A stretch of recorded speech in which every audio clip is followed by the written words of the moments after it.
Hey guys, welcome back to my channel. In this video, I'll be talking about AI's hidden impact.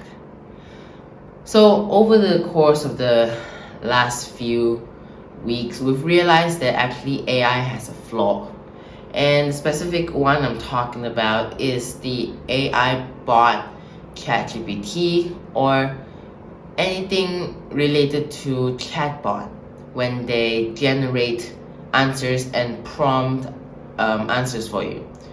Lately, I've realized a weakness about them that is actually going to largely affect the future of the company and basically the existence of this AI chatbot itself.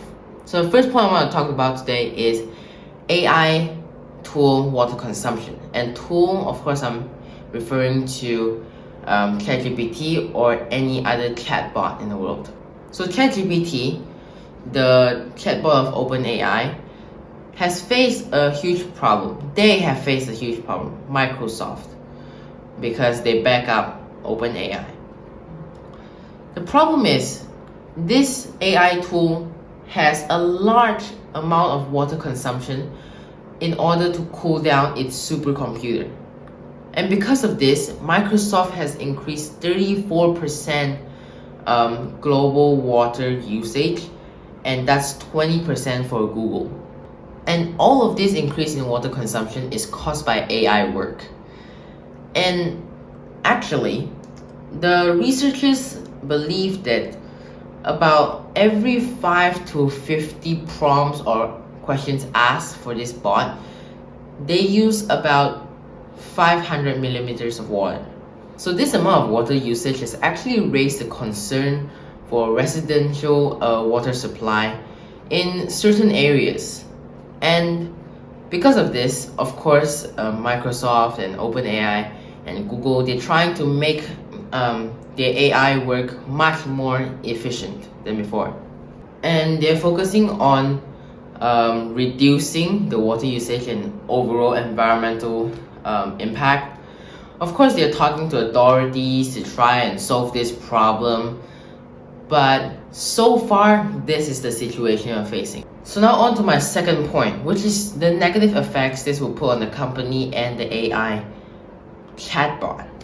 So this high water usage problem is not just a problem for the residential water supply, but it's also a problem for the whole concept of this AI tool, this chatbot, and also the company.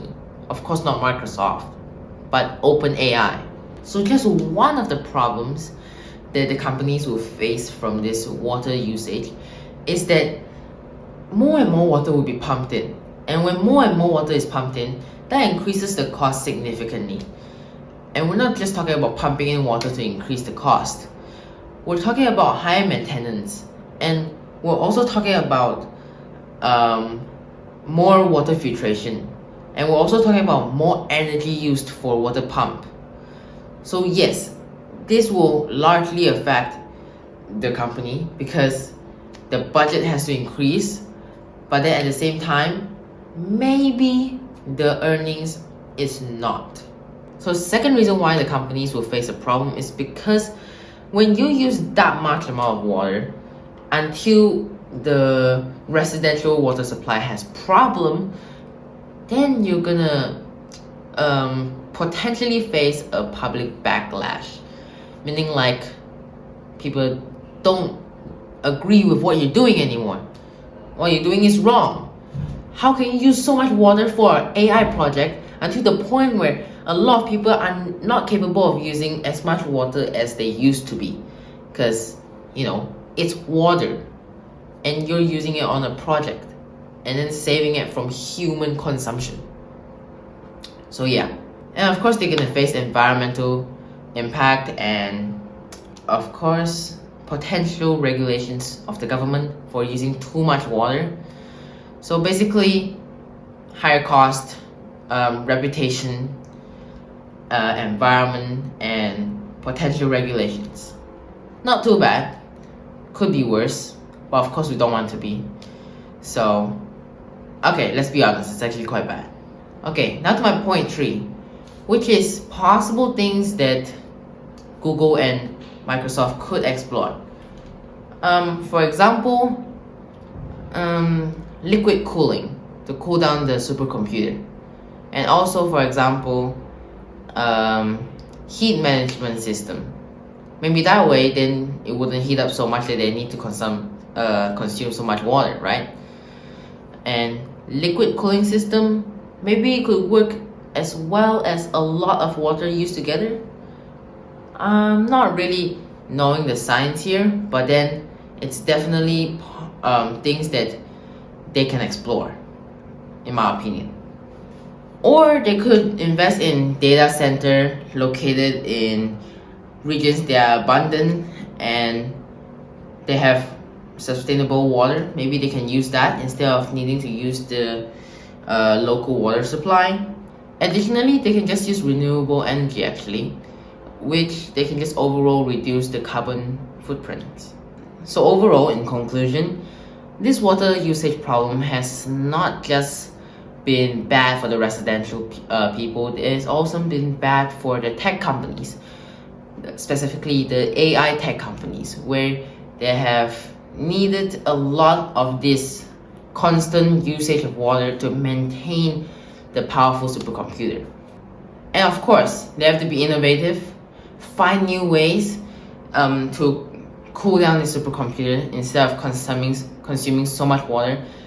And if they manage to succeed and manage to cool it down with something else that has very low consumption of water, then in the future, I think society can properly just embrace AI into the world, because it has practically no downside, no cooling down, no wasting residential water.